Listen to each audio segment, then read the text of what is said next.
ফোনের বাজারে এবার আয়রন ম্যানের হানা। এবার বাজার কাঁপাতে এলো সুপার হিরোর ফোন, আর নাম তার আয়রন ম্যান। এই ফোন কোনো সাধারণ স্মার্টফোন নয়, এটি যেন এক সুপার হিরো। আয়রন ম্যান যেমন প্রযুক্তির বিস্ময়, তেমনই তার নামে আসা পোকো নতুন স্মার্টফোনটিও দেখাতে চলেছে শক্তিমত্তার এক নতুন সংজ্ঞা।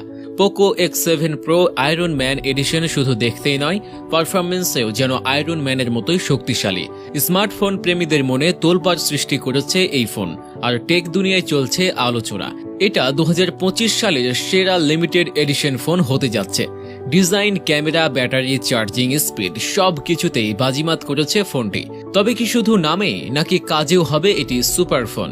ফিচারে ঠাসা এই ফোনের দামই বা কত হতে যাচ্ছে? এসবের বিস্তারিত নিয়ে থাকছে আজকের ভিডিও। সুপার হিরো বলতে আমরা বুঝি এমন এক চরিত্র যার আছে অসাধারণ শক্তি আর প্রযুক্তির দুর্দান্ত ব্যবহার। ঠিক তেমনি আয়রন ম্যান, যার আর্মে